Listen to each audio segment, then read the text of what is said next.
ఖరీఫ్ ధాన్యం సేకరణకు సిద్ధంగా ఉండాలని జిల్లా కలెక్టర్ రాహుల్ రాజ్ అధికారులను ఆదేశించారు. మెదక్ జిల్లా 2025-26 ఖరీఫ్ సీజన్కు సంబంధించి ధాన్యం సేకరణకు అవసరమైన అన్ని ఏర్పాట్లు పూర్తి చేయాలని మెదక్ జిల్లా కలెక్టర్ రాహుల్ రాజ్ అధికారులను ఆదేశించారు. అక్టోబర్ మొదటి వారం నుంచి ధాన్యం కొనుగోలు ప్రక్రియ ప్రారంభం కానుంది. గత అనుభవాలను దృష్టిలో పెట్టుకుని ఈసారి ఎలాంటి సమస్యలు తలెత్తకుండా పటిష్టమైన ప్రణాళికతో ముందుకు వెళ్లాలని ఆయన సూచించారు. గ్రేడ్ ఏ రకానికి క్వింటాకు 2389, సాధారణ రకానికి క్వింటాకు 2369 కనీస మద్దతు ధరగా నిర్ణయించారు. ఎలక్ట్రానిక్ వెయింగ్ స్కేల్స్ ఇవన్నీ కూడా మనకి ఆటోమేటిక్ గా అక్కడ అన్నిట్లన్నా ముందే టెస్ట్ చేసుకొని కరెక్ట్ గా పనిచేస్తుందా లేదా చూసుకొని అవసరమైతే ఒకటి ఎక్స్ట్రా తీసుకొని పెట్టుకోవాల్సిన అవసరం ఉంటుంది. టార్పాలిన్స్ లాస్ట్ టైం చాలా ఇబ్బంది పడ్డారు రైతులు.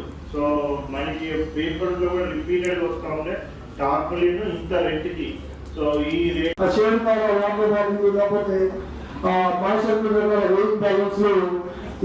అప్లోడ్ చాలా జరుగుతుంది. కాబట్టి మీరందరూ కరెక్ట్గా పేపర్ కరెక్ట్గా చేసి కరెక్ట్గా అప్లోడ్ చేయాల్సిందిగా రిక్వెస్ట్ చేస్తున్నాం. అదేవిధంగా స్టేజ్ 3, స్టేజ్ 4 మూడు రకాలు ఉంటాయి. స్టేజ్ 3 మన టెంపరీ పీపీసీలు కాబట్టి మన స్టేజ్ 3 వరకు లెవెల్లో కంప్లీట్ చేయాలి. అదే పర్మనెంట్ పీపీసీలు ఉంటే వాటిని స్టెటిస్మెంట్ మనం రెడీగా ఉండాలి. ఏ రైతు కూడా నా ఒంట్లో పనిగా సెంటర్ తీసుకోపోతా ఉంటే మా సెంటర్ ఓపెన్ కావాలనే ఆలోచన మాత్రం ఆ మాట మాత్రం రావద్దు. గవర్నమెంట్ కూడా చాలా పర్టికులర్గా ఉంది.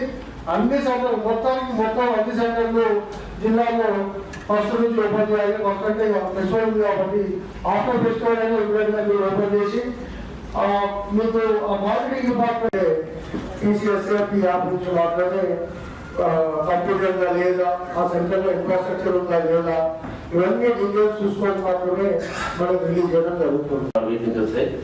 అప్పుడు చురువైతే మామూలుగా చురువైన తర్వాత నవంబర్లో మనకు పీక్ స్టేజ్ ఉంటుంది. నవంబర్ డిసెంబర్ పీక్ స్టేజ్ ఉంటుంది.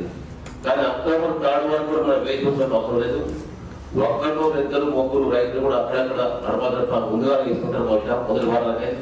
కాబట్టి దృష్టిలో పెట్టుకొని అన్ని కొనుగోలు కేంద్రాలు ఐటీపీ కావచ్చు లేదా ఇతర మనకు ట్యాక్స్ సెంటర్స్ కావచ్చు అన్ని కూడా కొనుగోలు కేంద్రాలు మాత్రం ఫస్ట్ వీక్ లోనే కొనుగోలు కేంద్రాలు ఏర్పాటు చేసుకుంటాము. ఫంక్షనింగ్ మాత్రం on the arrival of the daddy అవుతుంది. జనరల్ గా రైతులకు ముందే జమీలు ఇచ్చేసి రాకపోయినా అక్టోబర్ లోనే మనము ఫస్ట్ వీక్ లోనే అన్ని ప్యాడీ ప్రొక్యూర్మెంట్ సెంటర్స్ ఏదైతే మనము ఐటీపీ ద్వారా లేకపోతే మనము పీపీసీ ద్వారా ట్యాక్స్ ద్వారా ఏవైతే చేస్తా ఉన్నామో అన్ని సెంటర్స్ కూడా మనము అక్టోబర్ ఫస్ట్ వీక్ లో ఓపెన్ చేసి ఫెసిలిటీ అవైలబుల్ పెట్టాల్సిన అవసరం ఉంటుంది. అది వాళ్ళు వచ్చినారు కానీ మన దగ్గర ఫెసిలిటీ లేదు అనేసి అంటే అది ఆక్వర్డ్ గా ఉంటుంది. మనం కంపల్సరీగా పెట్టాల్సిన అవసరం ఉంటుంది. లాస్ట్ టైం ఇంకొకటి మనం అబ్జర్వ్ చేసినామంటే తర్వాత మనం పీపీసీ స్టార్ట్ పెట్టినాక కూడా వర్షం పడుతుంది అనుకొని మనం ముందుకు వెళ్లాల్సిన అవసరం ఉంటుంది. సెకండ్ థింగ్ ఏంటంటే వర్షాలు పడేటప్పుడు మనకి ఒక స్టాండర్డ్ ఎస్ఓపి ఉంది. ఆ ఎస్ఓపి ఎవరు కూడా పాటిస్తలేదు. ఆ ఎస్ఓపి పాటించాల్సిన అవసరము రైతులందరితో కూడా పాటింపజేయాల్సిన అవసరము అక్కడ ఉన్న ప్యాడీ ప్రొక్యూర్మెంట్ సెంటర్ ఇన్ఛార్జ్ ఉంటుంది. ఆ టార్పాలిన్ కూడా ఎట్లా కట్టాలో అనేది కూడా మనకి ఒక స్టాండర్డ్ ఫార్మాట్ ఉంది. ఆ ఫార్మాట్ లో ఎవరు కట్టలేడు. ఆ ప్యాడీ పైన పెట్టేస్తున్నారు, దానిపైన టార్పాలిన్ కప్పేస్తున్నాడు. ఎట్లన్నా కింది నుంచి మాయిశ్చర్ అంతా కూడా ఆ కింద ఉన్న ప్యాడీకి అంటుకుంటుంది.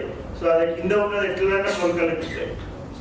అట్లా కట్టడానికి లేదు. దానికి క్లియర్ కట్ కూడా మనకి పీపీటీ ఆల్రెడీ ఇంతకుముందు చూపెట్టి ఉంటారు. నేను ఇంతకుముందు కూడా మనము ప్రెజెంటేషన్ ఇచ్చి కూడా మీ అందరూ కూడా పంపేయడం జరిగింది. కింద ఫస్ట్ టార్పాలిన్ వేసుకోవాలి. టార్పాలిన్ వేసుకొని ఆ ప్యాడీ దానిపైన పెట్టి టోటల్ గా మనం ఇట్లా క్యూబాయిడ్ షేప్ లో ఏ విధంగా చేస్తామని కూడా మనం ఆల్రెడీ మీ అందరూ కూడా చెప్పింది ఇప్పుడు ఆల్రెడీ. అది మళ్ళీ కూడా మీకు ఒక ప్రెజెంటేషన్ రూపంలో కూడా పంపిస్తాము.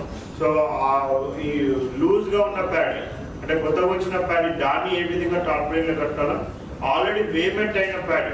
వేమెంట్ అయిపోతే కొద్దిమంది తెచ్చి 2 వారాలు అవుతా ఉంది. అప్పుడు తెచ్చినప్పుడు మొత్తం మాయిశ్చర్ కరెక్ట్గానే ఉంది.